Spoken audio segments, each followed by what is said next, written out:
Ufaratzta. And God said to Abraham, you should burst forth, west, east, north, and south. But to Mickey Weinberger, a 4-year-old boy on a cattle car to Auschwitz, mere survival was of paramount importance. To Mickey and Eva's family, at war's end, the ideal of growing and flourishing was still just a distant dream. But 25 years later, visionary, idealistic people set out to make that dream come true. And so begins the story of the young Israel of Scarsdale. In 1968, August, I moved to Scarsdale. And I moved from Manhattan, where my husband and I started the Lincoln Square Synagogue. Dan Mars moved into the area, and we had been friends from before, so he called me up and said he wanted to see me. And we met, and he asked me to take him around to various synagogues because he would like to find one that he would feel comfortable with. I took him to 3 different synagogues, and he didn't seem to care for any of them. And at the end of the 3rd synagogue tour, he said to me, Alex, I think we're going to have to build a young Israel of Scarsdale. He said, you don't seem to like the idea. What do you think is missing? I said, a good delicatessen.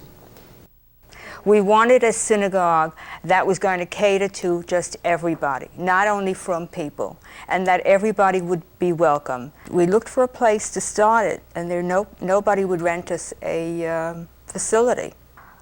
My husband decided to have it in our basement, and I only found out by reading the newspaper one day that it was going to be in my house at 29 Barad Road.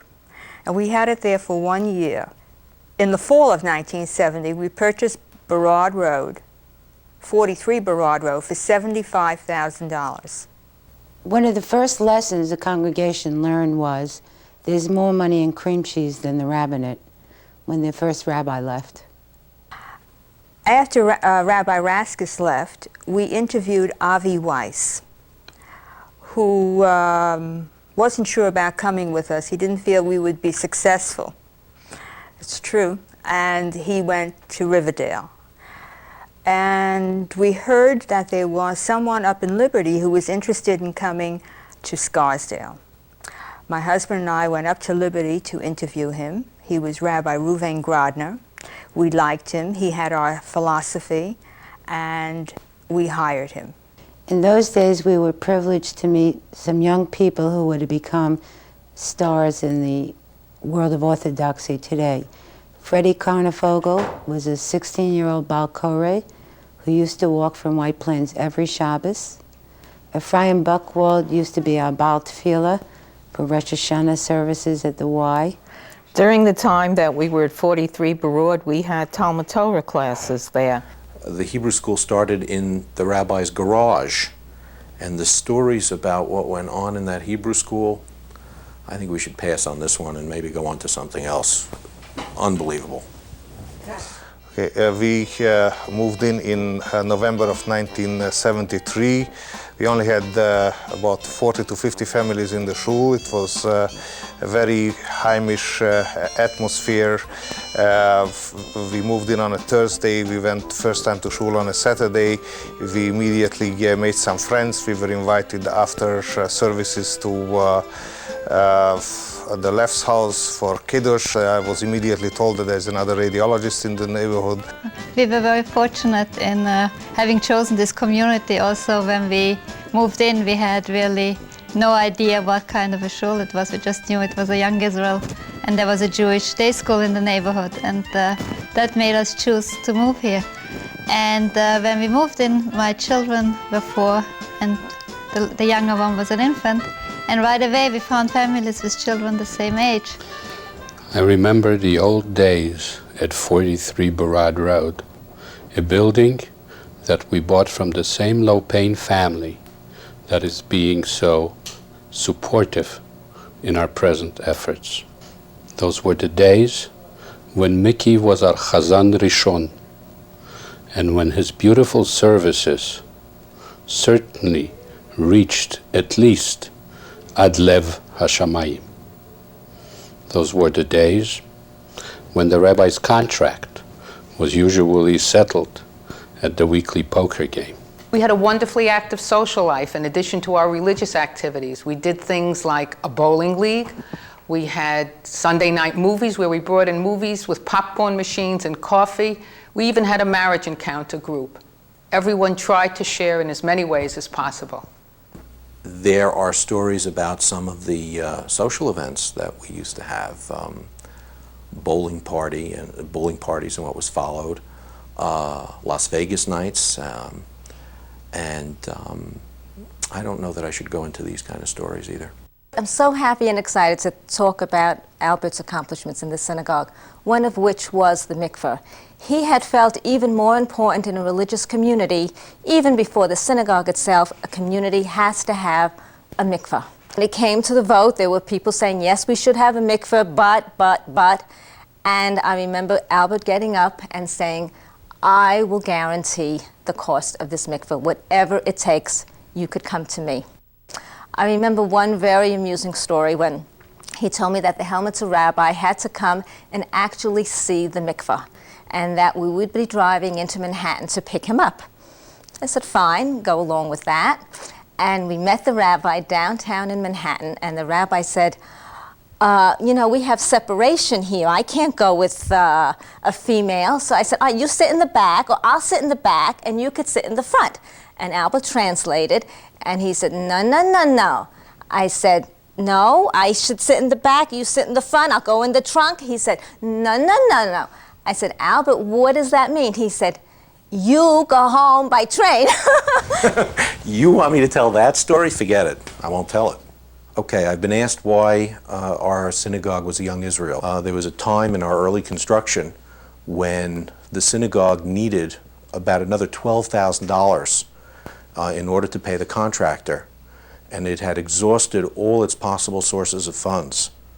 And someone heard that the National Council of Young Israel might be willing to make an interest-free loan for a short period of time. And they were approached, and they said, sure, but we'd like you to become a Young Israel. And we agreed, and that was a great blessing. When they were constructing the new sanctuary, my father, who always was saying that we should stick together as Jews and help each other out and go for Shalom Bayis, he was the sort of a go-between between Joe Pagastin, Mark Lauren, and everybody else from the synagogue who was working on the construction, and also the construction foreman. And boy, was he proud of that job.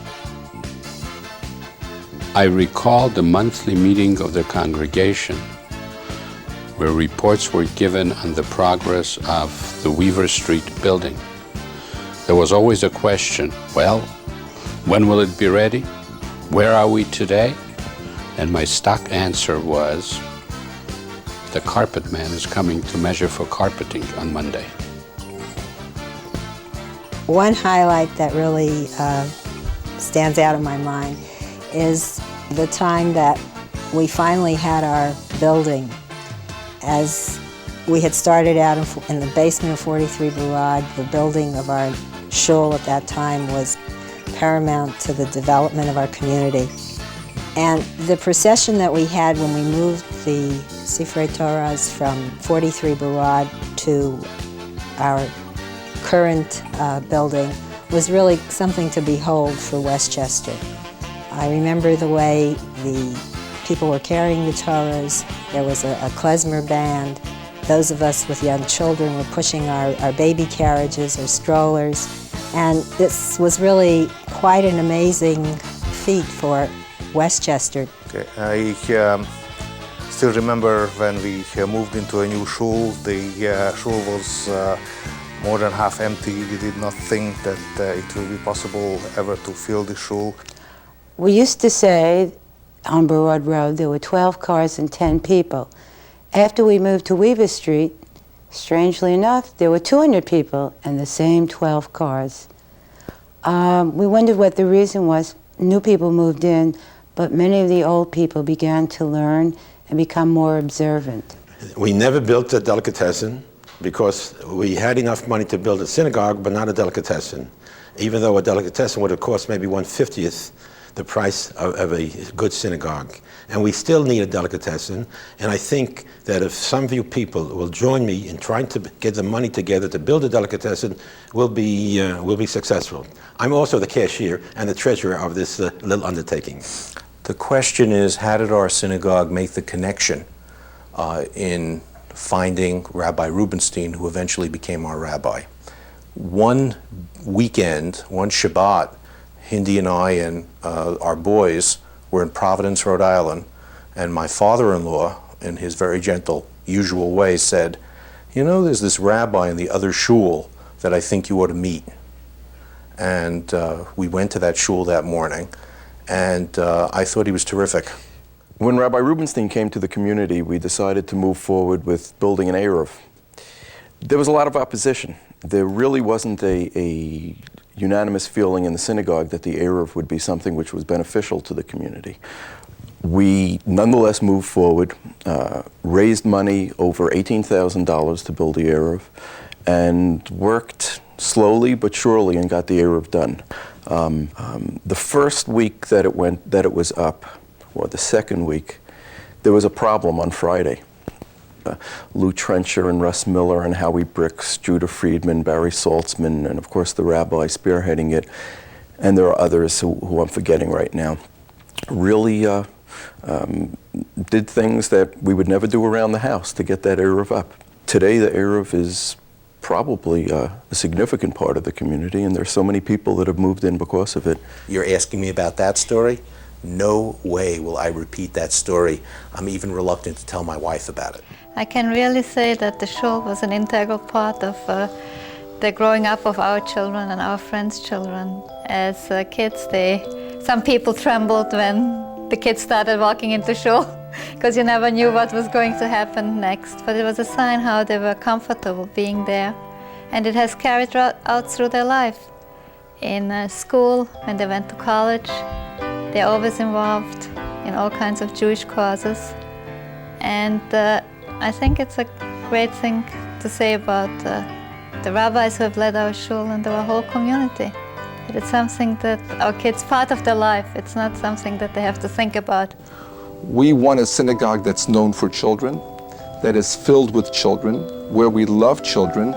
And I think that when children will leave our synagogue and go elsewhere in their adulthood, they're going to remember our synagogue because this is where they were nurtured as children. And there aren't many synagogues where people can say that about their youth, where they went into a domain and they felt at home, either with me or with the congregants, with the Kiddush, whatever it was. They knew that they could find security, sweetness, and fun and peace within the synagogue. And that's one of the things that makes us special, regardless of everything we'll be known for. The fact that we can be a domain that will nurture children's growth and future, Dayenu, that's enough. For the children do we live, only through the children can we give, only for tomorrows that they bring, can our lives mean anything, I pray. The children are our future here today, only for the children do we live, only through the children can we give, only for tomorrows that they bring, can our lives mean anything, I pray. The children are our future here today. We're now 260 families plus, and we're growing every single week. We may well be the largest and fastest growing synagogue in the United States right now. And we're growing in a way that welcomes all, and we're growing in a way that which is spiritual as well as numerical. And we're very proud of that story, really proud. Our synagogue is going through some very exciting and unique times now. We're going through a period of expansion. I think of a man named Nachshon ben Aminadav.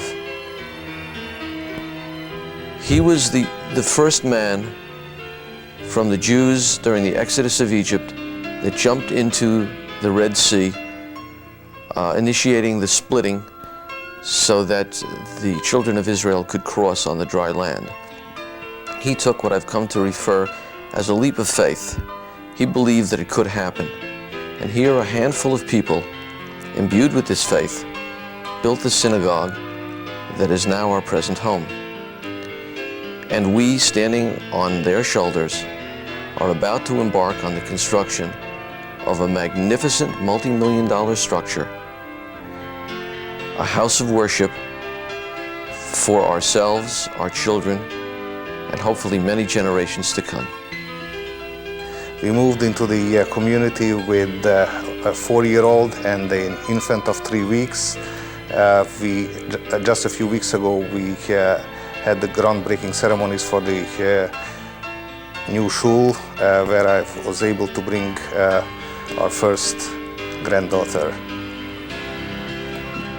We are a people risen from the ashes, with a vision of a beautiful Jewish future, where our children can be raised in a warm, Torah-true environment.